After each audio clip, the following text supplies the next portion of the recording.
So imagine trying to build a house, right? Hmm. But the ground underneath you is like constantly shifting. Right, like an earthquake zone. Yeah, exactly. And the price of bricks changes every single hour. And the blueprints you have are written in 5 different languages. That sounds like a complete nightmare. It is. You have a vision, you have the capital, but the environment itself seems just actively hostile to your foundation. And really, that is exactly what it means to operate a business without doing a proper external audit. Oh, absolutely, because, the old model of business where raw iron just goes into one door of a factory and a finished product rolls out the other, that is completely dead. It's gone. Right. Which is why, welcome to the deep dive. Today, we are tearing apart a really comprehensive Phase 1 external audit to help you build the ultimate analytical toolkit. And the mission here is to see how these external pressures, I mean, everything from macro global networks all the way down to hyper-specific cultural psychology, how they actually dictate competitive strategy. All right, because if you're listening to this, you need to understand how completely the paradigm has shifted. Hmm. We don't even need to look at a factory anymore to see it. We can just look at, well, the device sitting in your pocket right now. Yeah, the smartphone, I mean, the iPhone specifically is the ultimate proof that we no longer operate in traditional supply chains. We operate in what's called value webs. Value webs. Okay, so break that down for me because I think a lot of people still use the term supply chain for everything. They do, and it's outdated. If you look at the traditional supply chain model, it is purely about logistics, right?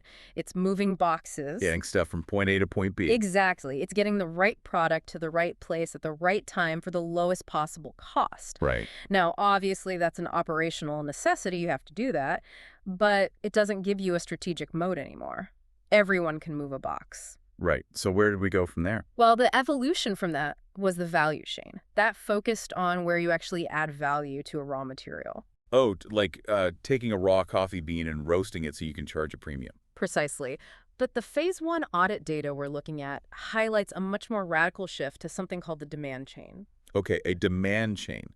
So that's treating demand as a variable you can actually manipulate Right. rather than just like a weather forecast you have to react to. Yeah, that's a great way to put it. In a traditional setup, a company looks at historical data, they guess how many units they might sell, and then they whip their supply chain to produce exactly that amount. As cheaply as possible. Right. It's incredibly rigid. But if you're managing a demand chain, you are actively shaping the relationship between suppliers and customers. So you're altering pricing, running targeted promotions, and adjusting production all at the same time. Exactly. And when you scale that dynamic adaptability globally, the boundaries of the traditional firm, they just dissolve entirely. And that's where we get the value web. Yes. It's a deeply interconnected, dynamic, global ecosystem. No single entity owns or controls the whole process anymore.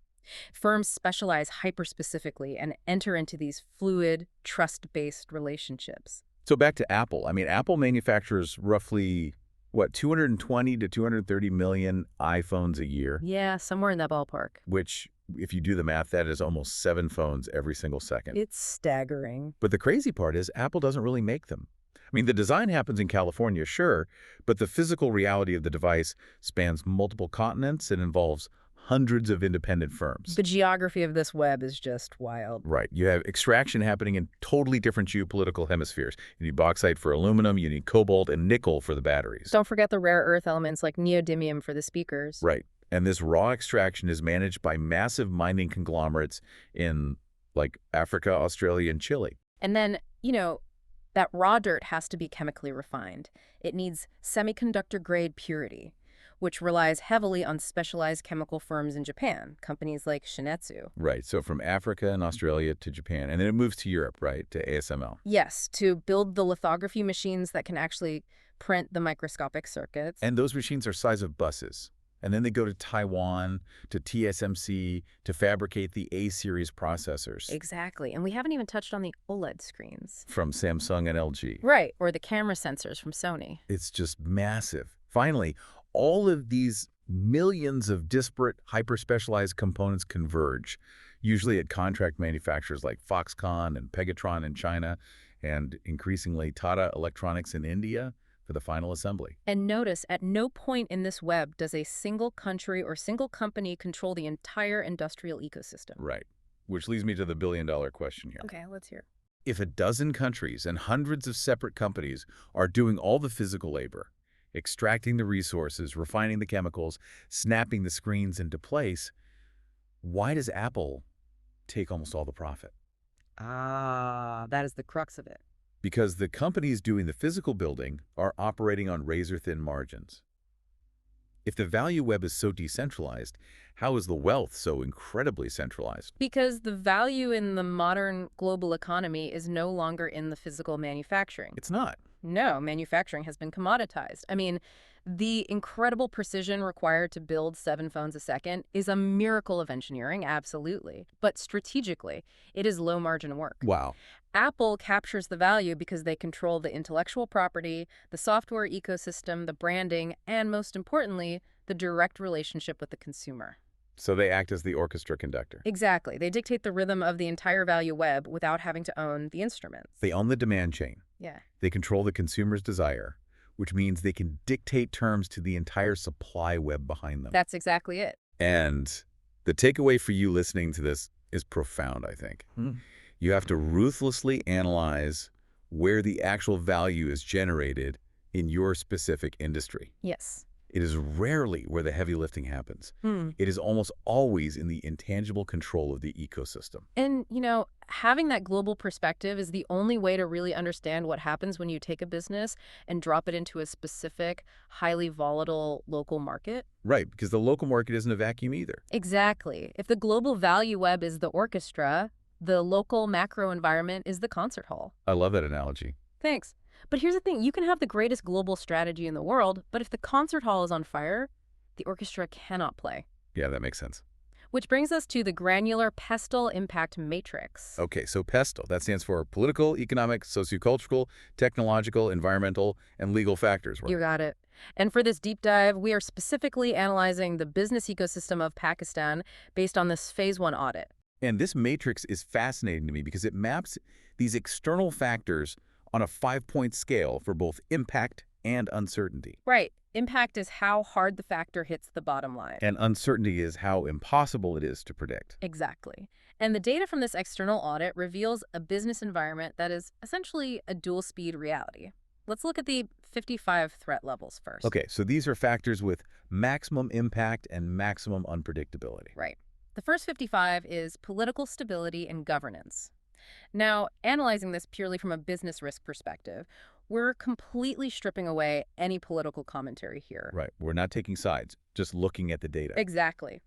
The data shows that sudden shifts in governance directly rewrite economic policy.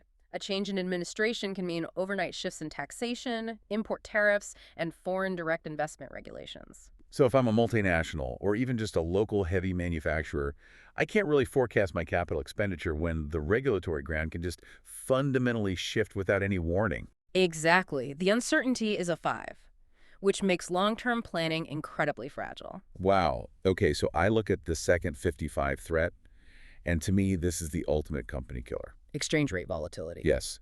Let's make this concrete for the listeners. Put yourself in the shoes of a local business operator. Let's say you run a massive textile factory. Okay. You import specialized German machinery. You import chemical dyes. Yeah. You have to pay for all of those in euros or US dollars. Right.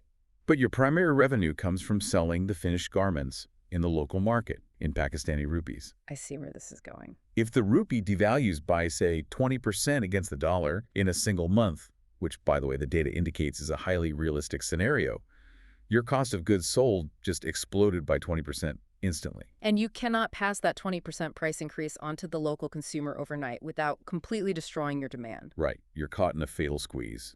The impact on import-dependent sectors is just absolute. It is. And then the third 55 threat really compounds this: climate change and natural disasters. The matrix flags this as a severe, highly unpredictable disruption to agriculture, health, and energy infrastructure. Because an extreme weather event doesn't just, damage a building. No, it washes away the roads your supply web relies on. It devastates the crop yields necessary for the entire agribusiness sector. Wait, okay.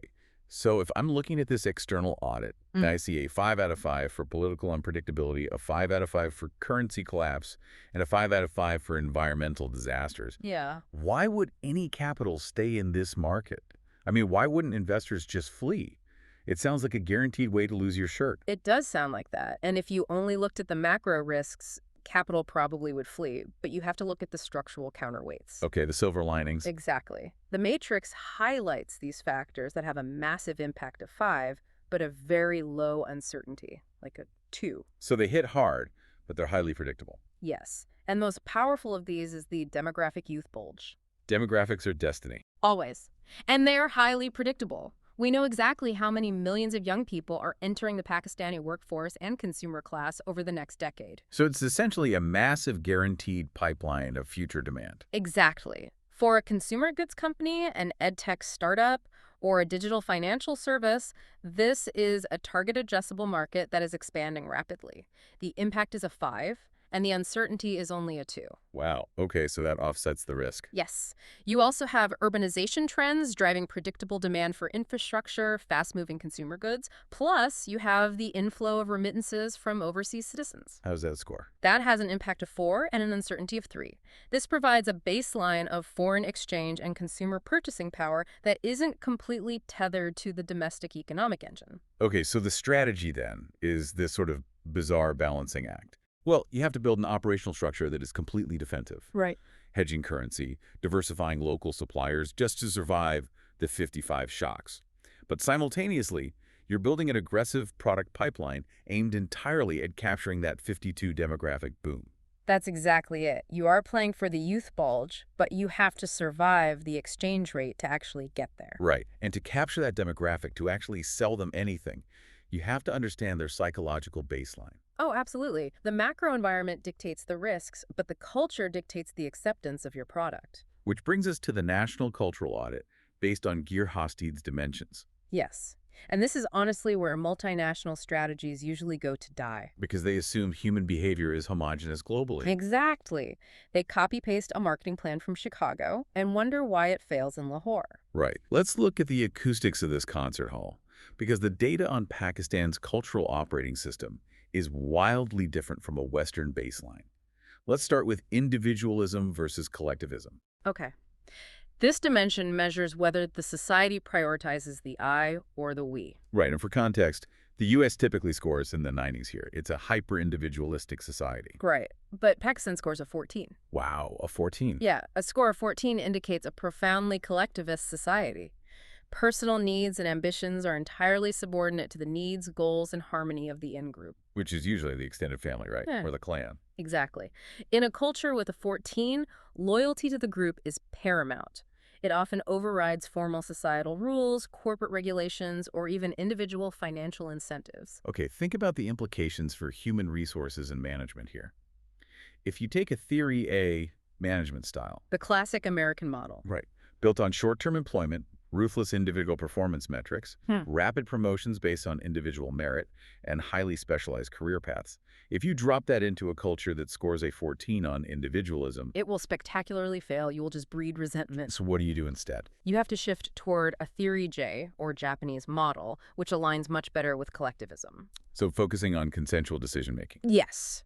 Collective responsibility and a holistic concern for the employee that actually extends to their family. Or, realistically, for a multinational, maybe a Theory Z hybrid that tries to blend individual accountability with deep, long-term group loyalty. Because if you try to motivate an employee in a collectivist culture by isolating them and praising them above their peers, You might actually cause them deep social embarrassment rather than motivating them. that is wild. Okay, what's the second dimension? Uncertainty avoidance. This measures how comfortable people are with the unknown. And Pakistan scores a high 70 here. Yes.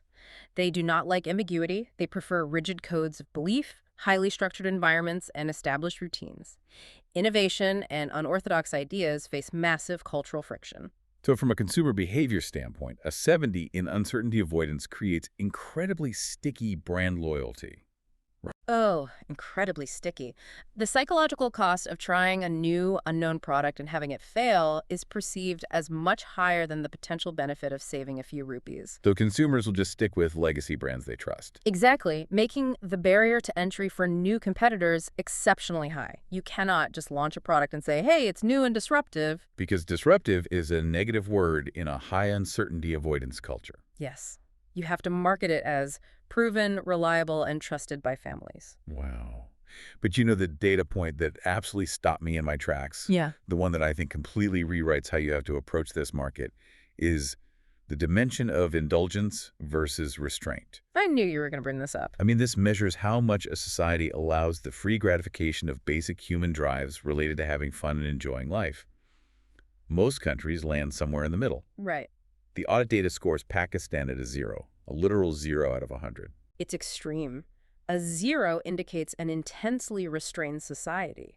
The sociological data reveals that societies with this low of a score tightly regulate their desires through incredibly strict social norms. So leisure time is not prioritized. Not at all. But more deeply, the gratification of desires is heavily controlled to the point where indulging oneself is culturally perceived as somewhat wrong or inappropriate. It is a society governed by modesty, duty, and fulfilling expectations rather than personal fulfillment. Okay, let's expand on this 0 because the business implications are just massive. If you are a B2B software sales rep or a chief marketing officer, how do you navigate a literal 0? It requires a total paradigm shift. Because think about it, if I'm selling a luxury vacation package or even just a decadent triple chocolate dessert, the entire Western marketing playbook is built on indulgence. Treat yourself. Exactly. Deserve a break because you're worth it. If I put that on a billboard in a society with a 0 indulgence score, what happens? It bounces off completely. Or worse, it generates active disgust. Yes, because the consumer reads treat yourself. And their cultural operating system translates that to be selfish and ignore your social duties. You cannot market personal pleasure. So what do? You have to synthesize the 0 in indulgence with the 14 in collectivism. Okay. So I don't sell the dessert as a reward for a hard day's work. Exactly. You reframe the exact same physical product.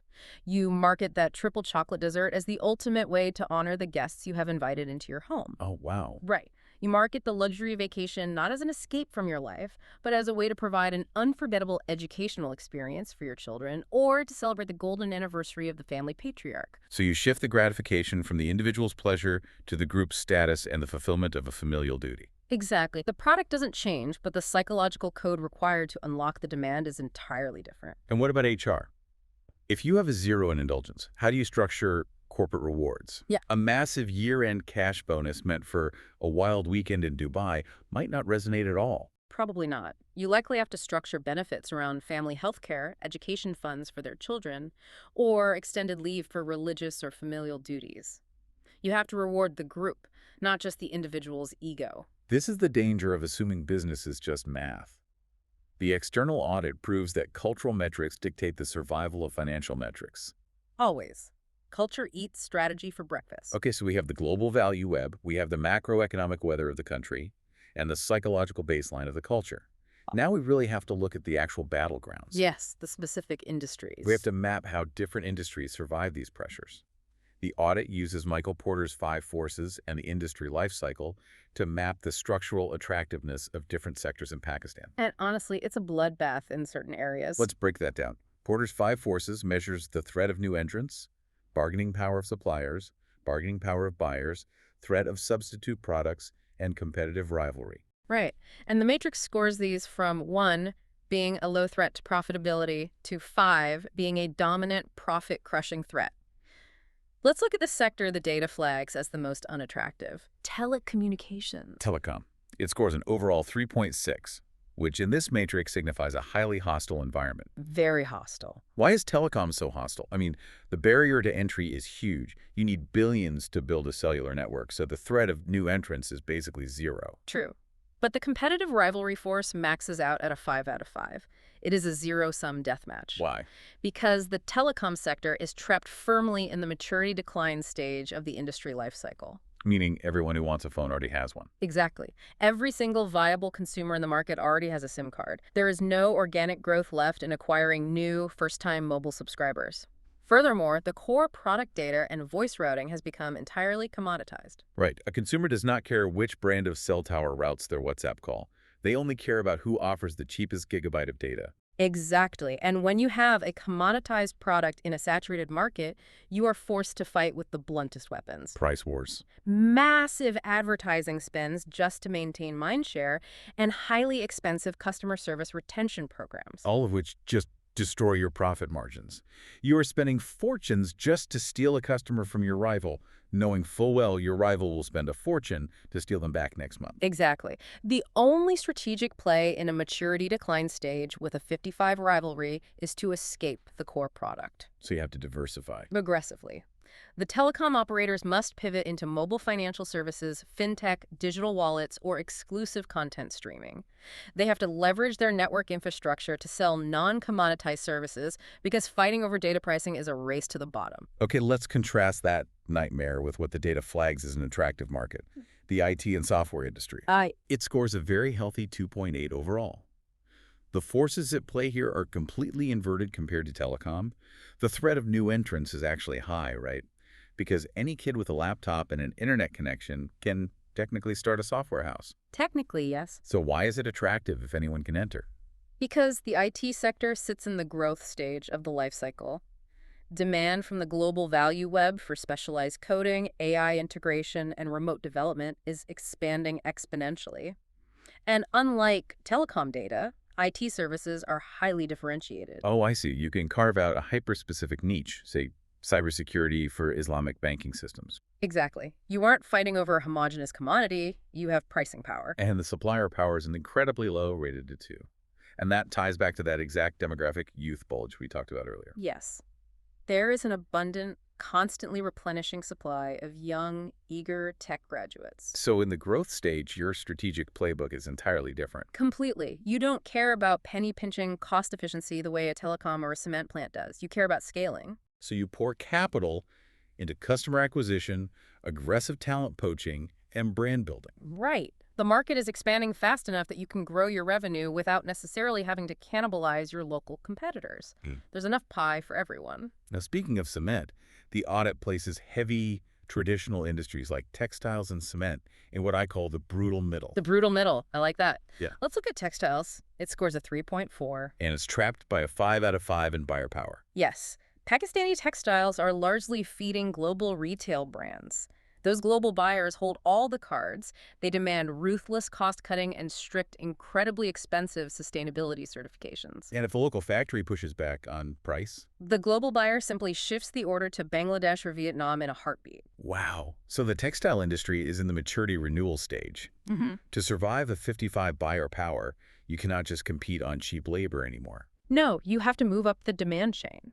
You must invest in proprietary fabrics, aggressive branding, and verifiable green energy supply chains so you become indispensable to the global buyer's own corporate ESG requirements. And cement is similarly trapped in the maturity stage.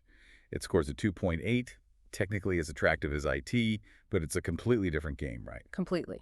You can't substitute cement, and new entrants are blocked by the massive capital cost of building a kiln, but it's an entirely undifferentiated heavy commodity. So you compete purely on the energy efficiency of your operations and the logistical cost of your transport trucks. Exactly. What the life cycle mapping teaches us is that strategy is deeply, deeply contextual. Right. If you apply a growth strategy to a mature industry, say, spending millions on flashy brand awareness campaigns for wholesale cement, you will destroy your margins. Your buyers only care about the cost per ton. Conversely, if you apply a mature strategy to a growth industry, focusing purely on internal operational audits while ignoring aggressive market expansion in the IT space, you will lose market share to faster, less efficient, but more aggressive competitors. Okay, so we know which industries are bloodbaths and which are gold rushes. But within those industries, who is actually winning? That's the real question. It's one thing to say textiles is tough. It's another to see exactly how a specific company dominates it. This is where the audit utilizes the competitive profile matrix, the CPM. The CPM is a brilliant analytical tool. It forces you to identify the specific critical success factors in a market, weigh them by importance, and ruthlessly score the competitors against each other. Let's unpack the CPM for the textile and apparel industry. The matrix compares 3 giants: Khaadi, Gul Ahmed, and Al-Karam Studio. And the critical success factors aren't just guessed at. They are heavily weighted based on what drives revenue in the modern demand chain. Brand recognition, product design, and retail network carry the heaviest weights. And Khaadi wins the overall matrix with a total weighted score of 3.60, beating Gul Ahmed at 3.30. Right. But wait, I was looking at this, and if you look closely at the data, Gul Ahmed actually scores higher on quality and fabric consistency. They do. They also beat Khaadi on supply chain efficiency and export market presence. This is honestly the most vital insight in the entire benchmarking exercise. Let me play devil's advocate here. If Gul Ahmed physically manufactures a higher quality fabric and their back-end supply chain is objectively more efficient at getting that fabric out the door, shouldn't they win in the long run? Isn't brand recognition just a temporary marketing illusion that eventually fades when consumers realize the other product is structurally better? In the old paradigm, yes. If we were still operating under the pure supply chain logic we discussed at the beginning of the deep dive, Gul Ahmed would be the undisputed leader. But we aren't. No, we are in the demand chain reality. Khaadi wins the overall matrix because they max out the scores with a 44 in brand recognition, product design, e-commerce network, and customer experience. They own the psychological real estate. Precisely. They recognize that the value is no longer just in weaving the best cloth. The value is in managing the consumer's relationship with the product. Wow. They built an immersive retail experience and a brand identity that acts as an economic moat. They capture more value, meaning they can charge a premium and ensure loyalty despite having a slightly less efficient backend. The CPM proves mathematically that in this specific market, owning the demand is more profitable than perfecting the supply. That is fascinating. Let's look at the banking sector CPM because it shows a completely different type of disruption. We have the legacy giant, HBL, versus the state-owned NBP versus the challenger, Meezan Bank. And HBL dominates with a 3.85. Right. And the key to understanding this victory lies in the weights assigned to the critical success factors. The matrix assigns equal weight $0.15 to both financial position and assets, and technology and digital innovation. Which is wild if you think about it. 10 years ago, the physical size of the sheer volume of assets would have been the only factor that mattered. A mobile app would have been a rounding error, maybe a 0.02 weight. But the macro environment shifted. Yes. Refer back to the PESTEL analysis. The demographic youth bulge forced a change in how banking is consumed. NBP, the legacy giant, scores a 4 on financial assets, but relies heavily on that legacy, and only scores a 3 on digital innovation. And Meezan, the agile Islamic bank, scores a 3 on assets but pushes a 4 on technology. Exact. So HBL wins because it maintains the massive, unassailable financial strength of a legacy bank, scoring a 4 while aggressively defending its digital flank, matching the agile challengers with a 4 in tech innovation. It proves that you have to continuously reweigh your critical success factors. If you are grading your company's performance based on what was important 5 years ago, your internal audit is essentially a hallucination. This is why the external audit must translate into immediate internal strategy. You cannot just map the world, you must position yourself within it.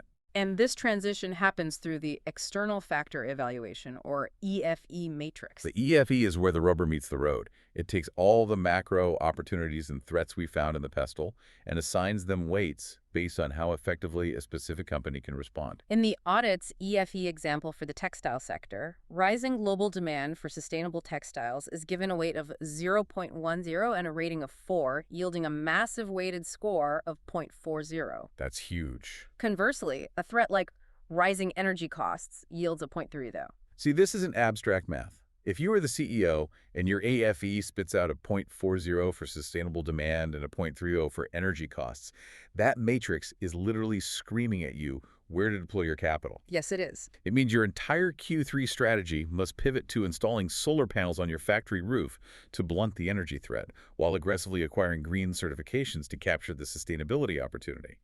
The math dictates the action. But identifying the strategic pivot is still not enough. It's not. No, the ultimate final test of any phase 1 audit, and frankly, the reason most startups fail within a year, is the demand calculation. You have an opportunity, you have a strategy, but you have to prove with complete rationality that actual human beings will exchange their capital for your product. And the audit provides a masterclass in this using a feasibility study for a theoretical product, packaged cold coffee in Lahore. Yes. This is my favorite part of the entire deep dive, because this is where entrepreneurs lie to themselves the most. They wildly overestimate their reach. You have to filter market demand through 3 vital acronyms: TAM, SAM, and SOM. Let's build the nets. Okay, start with TAM. The The TAM is the total addressable market. This is the absolute maximum theoretical revenue you could generate if you had 100% global monopoly and zero limitations. Right. For our packaged cold coffee, the TAM might be every single one of the 13 million people living in Lahore who occasionally consumes a beverage. So if you walk into a venture capital pitch, throw a slide on the screen, and claim your market is the entire 13 million population of Lahore, the whole ocean, the investors will know you are an amateur. Instantly. You don't have enough boats to fish the whole ocean. TAM is an impressive vanity metric, but it is basically useless for an operational business plan. You have to narrow the ocean down to the SAM. SAM is the serviceable available market. This is the realistic, reachable demand. You are filtering the ocean down to a specific bay that your boats can actually navigate. Exactly. For the cold coffee, you apply demographic and economic filters. You eliminate young children. You eliminate consumers who exclusively drink hot tea. And most importantly, you eliminate the massive percentage of the population that does not have the disposable income to purchase a premium, packaged, ready-to-drink beverage on a regular basis. Right. You overlay the macroeconomic realities from the PESTEL and the cultural realities from Hofstede. You end up with a highly specific demographic. Perhaps middle to upper class, young adults, university students, and young professionals in specific urban zones of Lahore who actively seek out cold coffee. So suddenly, your ocean of 13 million shrinks to a bay of maybe 500,000 people. But even SAM is a dangerous number to put on a revenue projection spreadsheet. Right, because you can't reach all of them either. No, you have to filter at one final brutal time to reach the SOM, the serviceable obtainable market. The SOM is the exact number of fish you can actually pull into your specific nets today before your boat runs out of gas. I love that. Exactly. SOM accounts for your immediate real-world limitations. It factors in your limited marketing budget. It factors in the reality that your startup only has 2 delivery vans. Right. It accounts for the fact that you can only secure shelf space in 40 specific high-end supermarkets in 3 specific neighborhoods. And most critically, it accounts for the entrenched competitors, the international brands and local cafes who are already happily serving your SAM.